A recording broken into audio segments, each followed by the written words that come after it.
Assalamualaikum warahmatullahi wabarakatuh. Waalaikumsalam warahmatullahi wabarakatuh. Alhamdulillahirabbil alamin. Assalatu wassalamu ala asrofil anbiya'i wal mursalin wa ala alihi wa sahbihi ajma'in. Amma ba'du.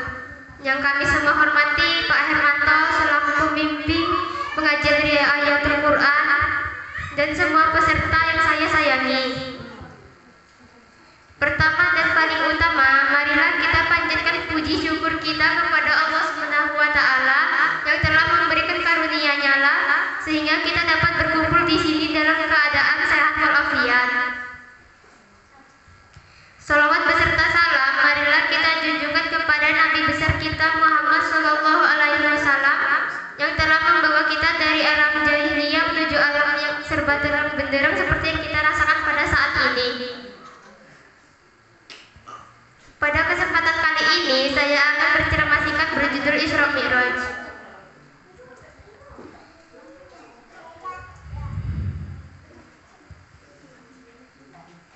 Isra Mi'raj mengisahkan Nabi Muhammad sallallahu alaihi wasallam yang melakukan perjalanannya hanya dalam waktu satu malam.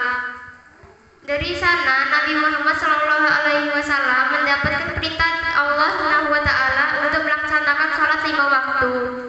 Isra Mi'raj terdiri dari pengertian dua kata, yakni Isra dan Mi'raj. Isra Mi'raj dalam bahasa Arab Latin Isra wal Mi'raj. Isra Mi'raj merupakan peristiwa yang berbeda namun tetap berkaitan. Lantas, bagaimana sejarah Isra Mi'raj itu terjadi? Isra Mi'raj perjalanan Nabi Muhammad SAW dari Masjidil Haram di Mekah ke Masjidil Aqsa di Yerusalem. Untuk menempuh perjalanan Isra, Nabi Muhammad SAW mengendarai burak. Burak dalam bahasa Arab al-buraq artinya cahaya atau kilat. Dijelaskan dalam hadis pengembaraan burak sesosok makhluk tunggangan yang secepat kilat.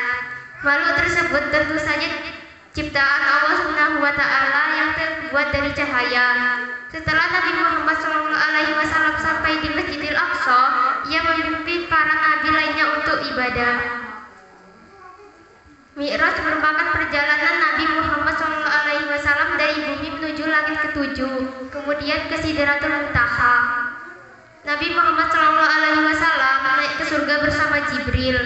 Dalam perjalanannya naik ke Sidratul Muntaha, Nabi Muhammad bertemu dengan para nabi yang berbeda di masing-masing 7 tingkat surga. Di antaranya Nabi Adam, Nabi Yahya, Nabi Isa, Nabi Yusuf, Nabi Idris, Nabi Harun, Nabi Musa, dan Nabi Ibrahim. Allah Subhanahu wa taala menginstruksikan umat Islam melaksanakan ibadah sholat tersebut awalnya 50 kali dalam sehari semalam. Kemudian Nabi mendapatkan saran dari para nabi lainnya untuk mempertimbangkan jumlah sholat tersebut. Satu di antaranya menyarankan pengurangan itu adalah Nabi Musa.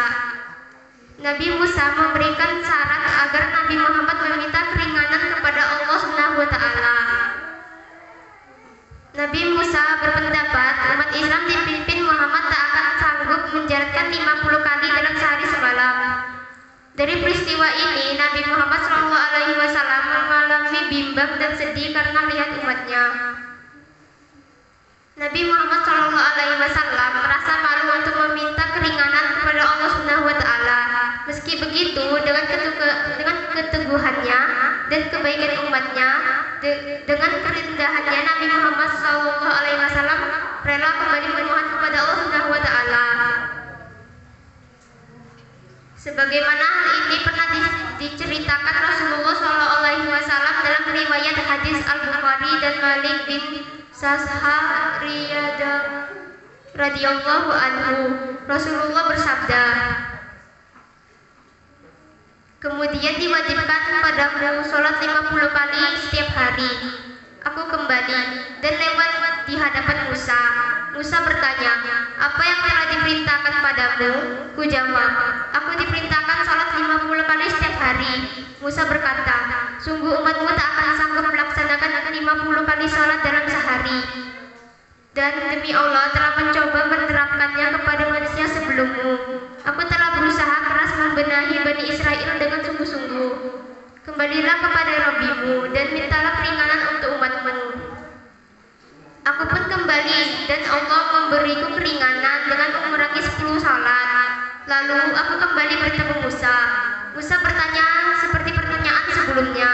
Lalu aku kembali dan Allah memberiku keringanan dengan mengurangi salat 10 salat. Mengurangi dengan 10 salat. Aku kembali bertemu Musa. Ia berkata, sebagaimana perkataan sebelumnya. Aku kembali dan Allah memberiku keringanan dengan mengurangi 10 salat. Aku kembali bertemu Musa. Musa berkata, sebagaimana yang dikatakan sebelumnya. Aku pun kembali dan aku diperintahkan dengan 10 kali salat setiap hari. Aku kembali dan Musa kembali berkata seperti sebelumnya. Aku pun kembali dan akhirnya aku diperintahkan dengan 5 kali salat dalam sehari. Aku kembali pada Musa dan dia berkata, apa yang diperintahkan kepadamu? Kujawab, aku diperintahkan dengan 5 kali salat dalam sehari. Musa berkata, sesungguhnya umatmu tidak akan sanggup melaksanakan 5 kali salat dalam sehari. Sungguh aku telah mencoba menerapkannya kepada manusia sebelum kamu. Aku juga telah berusaha keras membenahi Bani Israel dengan sungguh-sungguh. Kembalilah kepada Rabbimu dan mintalah keringanan untuk umatmu. Beliau berkata, aku telah banyak memohon keringanan kepada Rabbiku sehingga aku malu, tetapi aku telah ridho dan menerimanya. Ketika aku selesai, terdengar suara orang yang berseru, sungguh aku telah memberikan keputusan dan aku telah mewajibkannya. Aku telah meringankan hak untuk hamba-hambaku.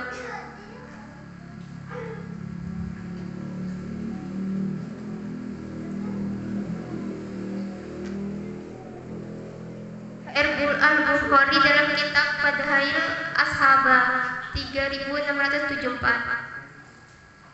Setelah beberapa kali bolak-balik mendapatkan saran dari Nabi Musa, akhirnya diputuskan umat Islam cukup melaksanakan salat 5 waktu sehari semalam.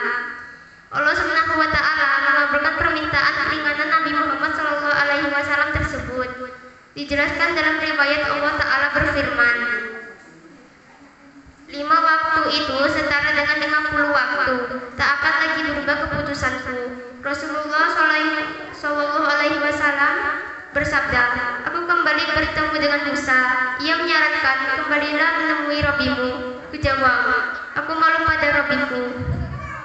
HR Al-Bukhari dalam kitab As-Salat 342 dan Muslim dalam kitab Al-Iman 163. Perintah salat 5 waktu ini kini menjadi rukun Islam yang wajib dilaksanakan umat Islam. Sebelumnya, perintah salat diwajibkan bagi Nabi Muhammad SAW dan para pengikutnya sejak awal kenabiannya. Sebagaimana dalam firman Allah dalam surat Al-Muzammil, Rasulullah dan para pengikutnya yang baru berjumlah sedikit kala itu memiliki kewajiban untuk bangun pada tengah malam untuk menjalankan kewajiban. Menurut Ibnu Abbas, Ikrimah, Mujahid, Al-Hasan, Qatadah dan ulama salaf lainnya, kewajiban sholat malam dihapus setelah ayat ke-20 atau akhir dari surat Al-Muzammil ini diturunkan oleh Allah Subhanahu wa taala. Sesungguhnya Tuhanmu mengetahui bahwasannya kamu berdiri bersembahyang kurang dari 2/3 malam atau 1/2 malam atau sepertiganya. Demikian pula golongan dari orang-orang yang bersama kamu. Dan Allah menetapkan ukuran malam dan siang. Allah mengetahui bahwa kamu sekali-kali tidak dapat menentukan batas-batas waktu itu. Maka Dia memberi keringanan kepadamu. Karena itu bacalah apa yang ada bagimu dari Al-Quran. Dia mengetahui bahwa akan ada di antara kamu orang-orang yang sakit dan orang-orang berjalan di muka bumi mencari sebagian karunia Allah. Sebagian ceramah dari saya, kalau ada kesalahan kesalahan dan kurang saya mohon maaf, kepada Allah saya mohon ampun. Wabillahi taufiq wal hidayah. Wassalamualaikum warahmatullahi wabarakatuh. Waalaikumsalam.